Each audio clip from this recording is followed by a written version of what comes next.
and that I can do. When it comes to creating your life vision, the reason why it's so important is because you often hear that life is a journey. When you have a vision, you know what your destination is or destinations are when it comes to this journey. But when you don't really have a life vision, the journey becomes a bit confusing. I hear a lot of people saying, I feel lost. The reason they feel lost is because they're on a journey with no destination, with no vision, and that's why they get lost. So Justin, we spoke in a previous video on vision setting, why it's important to have a life vision, and how people should follow kind of a process, what kind of elements to keep in mind when setting their life vision.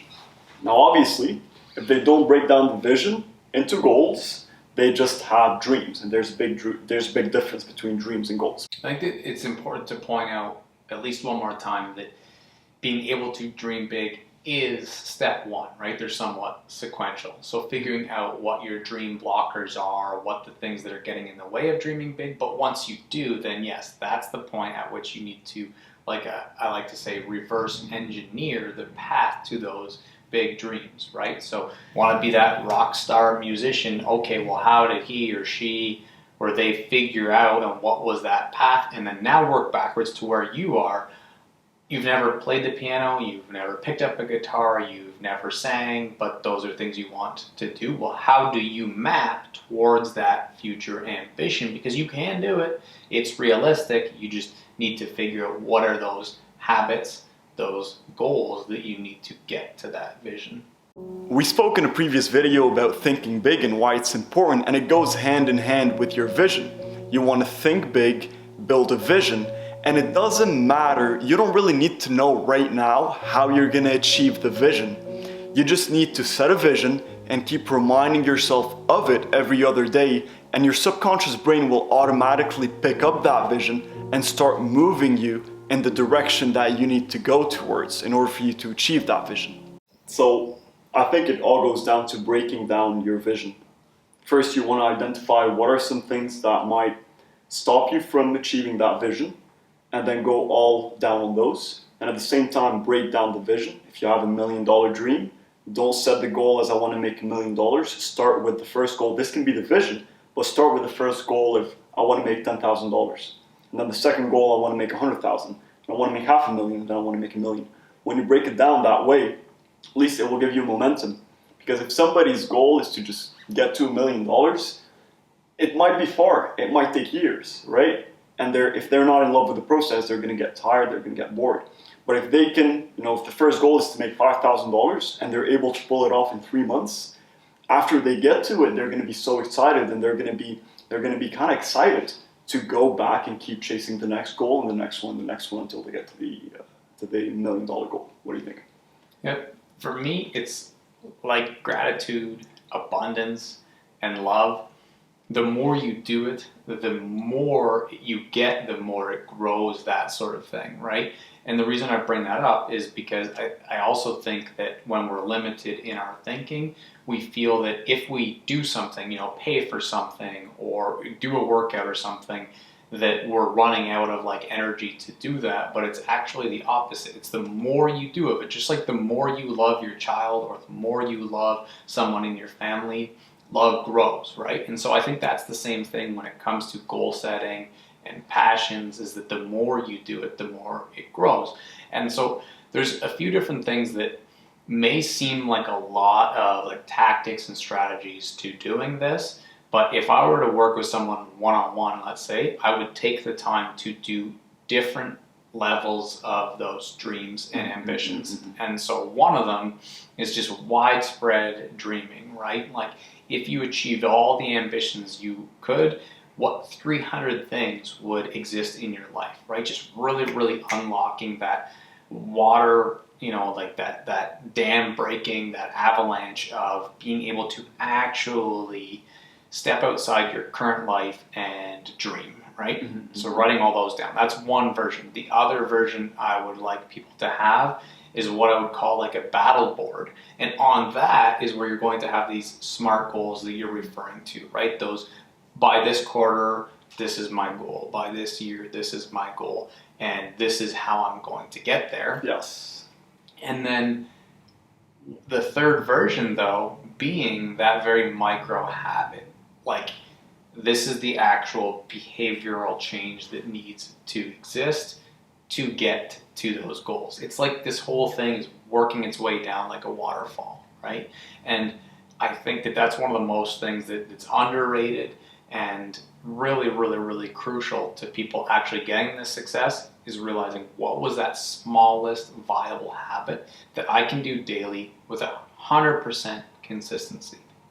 So what you're doing is you're setting yourself a destination on the roadmap, and you know, your brain knows where you should go right, where you should go left, and where you should keep going straight, maybe backward. And in the next video, we're going to talk about a concept which is basically breaking down the vision into goals. And that's one big mistake that people do.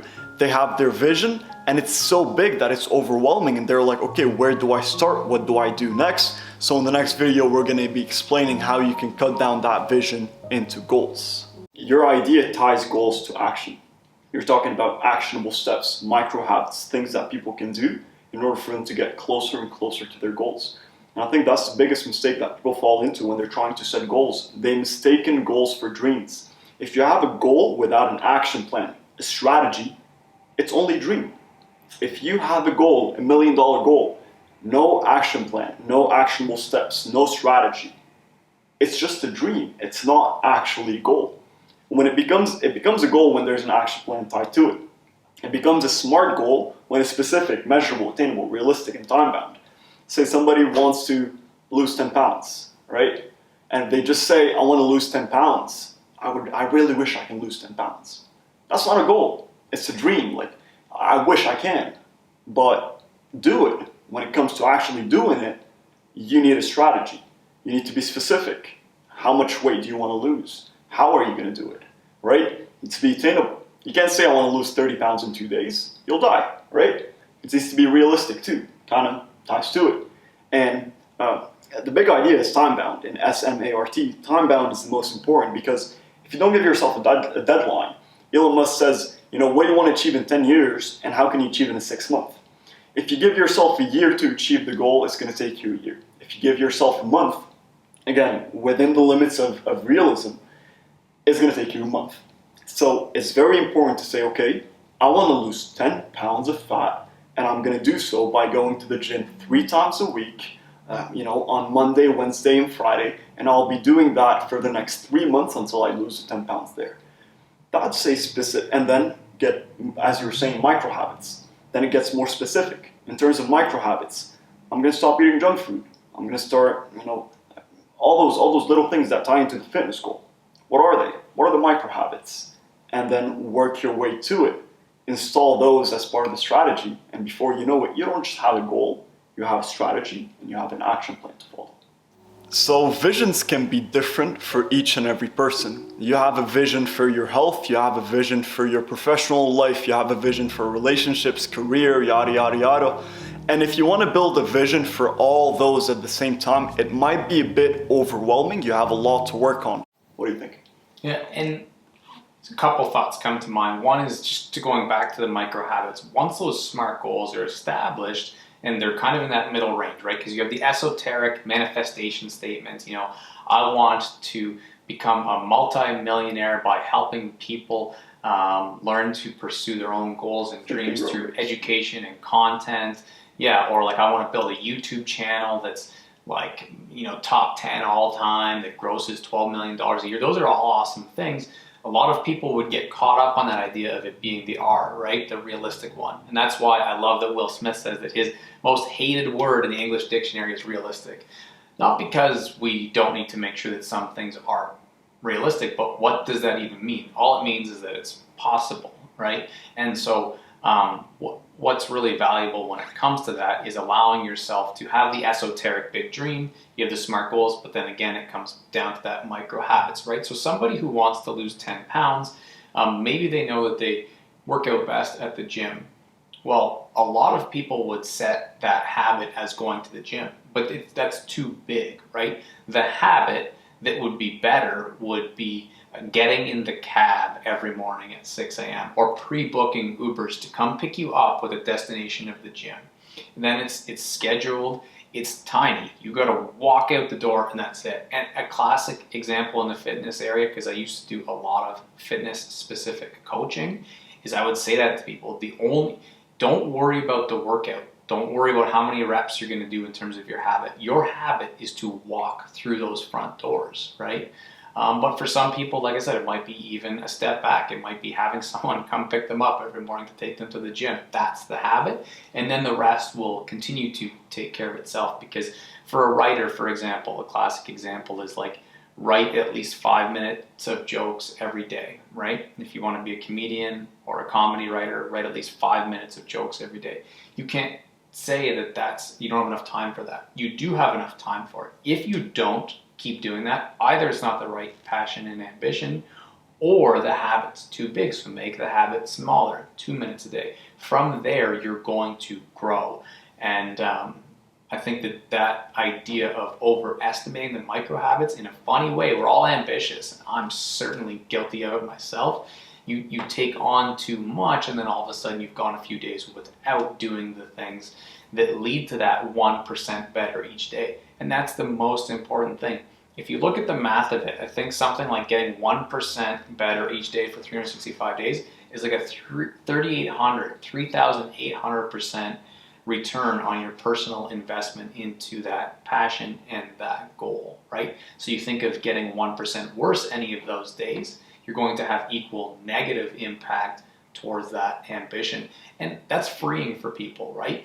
Don't try to get 50% better tomorrow. Just get a little bit better each day. And as cliche as it is, it actually leads to that massive esoteric manifestation goal. Now it kind of ties to the domino effect. You put one piece of domino, a little tiny piece, right? Knock it down. It can knock down a piece twice its size. This piece can knock a piece twice its size. All the way up to a giant ass piece that you never expect that this little piece can, through the compounding effect, break that big piece, right? And this consistency in micro habits, it ties down to the compounding effect, right? And something I read the other day that blew my mind, and I spoke about it in a previous video. It's like, if you have a penny and you double it every day, right? Consistently double it through the power of compounding. How much money would you have at the end of the 30 days? You go from 1 penny to $5.3 million. 30 days of consistency and compounding results. If you stopped at day 27, your 5.3 million drops down to $670,000. In 3 days, it's how huge the difference is. And as you're saying, when we focus on the micro habits that we can make sure we can commit to, you want to write a book? Fine. Go write for a minute a day. Most people, when they start writing, as you were saying, they will keep going. They won't stop at a minute. Sometimes you do, and if you do, it's fine. At least you kept the minimal consistency flowing. But hey, if you're feeling inspired and you keep going, you might, check yourself an hour later with 4 or 5 pages written, and you'll be proud. So what I would say is follow the Pareto distribution, 80-20. So there's 20% of your vision that's gonna bring in 80% of this sense of accomplishment if you want. So at first you want to focus on that 20% of the vision.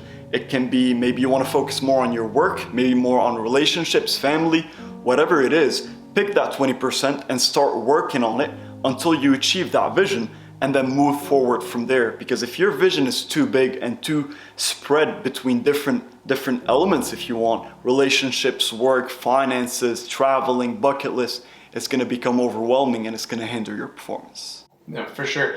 And one other area when it comes to this idea of, is it a SMART goal? Is it a big dream? Am I dreaming too small? Is it too big of a habit? Is it too small? There's a couple other things to keep in mind. One, it's a continual process of learning about how you operate best, going and tapping into other people, maybe a coach or someone to support you. But one of the main things that I like to do with people is when we find out, we know what the passion is, we know what the ambition is. Within that ambition, there are levels that you can dream, right? So give me an example. What would be an example of like an ambition somebody might have if they came to you for help or something that they want to pursue? A lot of people have say, a dream house or a dream car. Okay. So within wanting to achieve that dream house, there is something that's really far out there, right? Maybe the $15 million mansion or whatever in Hawaii that you want on the hillside. There's something that is attainable, but it's going to be hard work, right? And maybe that's something in, rural near you that is like a nice property, but it's really far outside of your price range right now.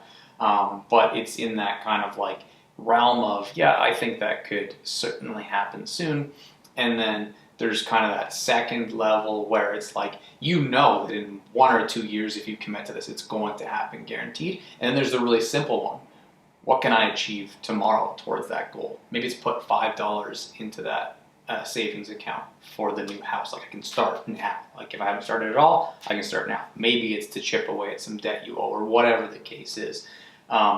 But dreaming in levels, I think, is so important too. And it's a really good hack for people that get stuck and start procrastinating towards their dreams because it's not in like, oh, is that too big? Is it not big enough?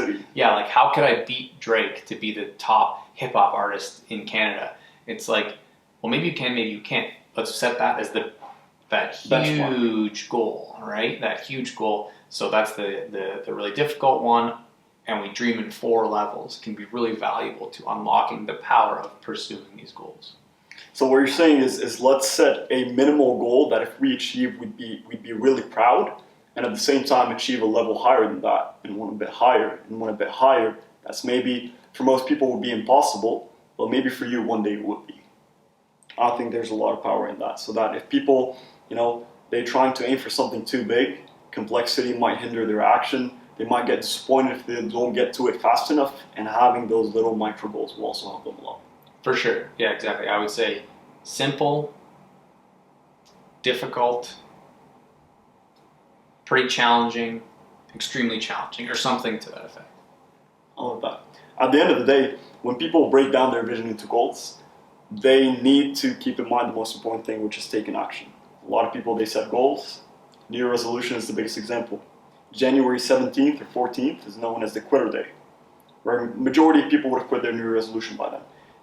We don't need to wait for New Year resolutions. People get motivated, right? New year, new me, and they lose a sense of motivation. But we need to keep working on our goals regardless of whether we feel motivated or not. And that ties to discipline.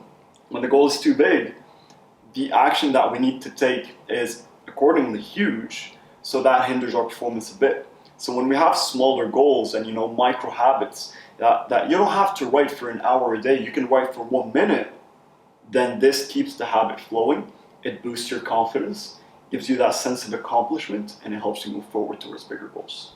Yes. Another classic example is the idea of starting a podcast. Like I saw someone post yesterday that 28% of podcasts only have 1 episode on Apple Podcasts. And that's fascinating because people obviously started them with the intention of doing it, and 1/4 of podcasts are stopped after just 1 episode. The gym example at New Year's is classic because it's probably similar percentages, right? 80, maybe even more, 75, 80, 90% of people who give up pretty much right away. And so I think that comes back again full circle to, is that the right passion and ambition? If we do know that, or we're confident in it for now, then the habit is the problem.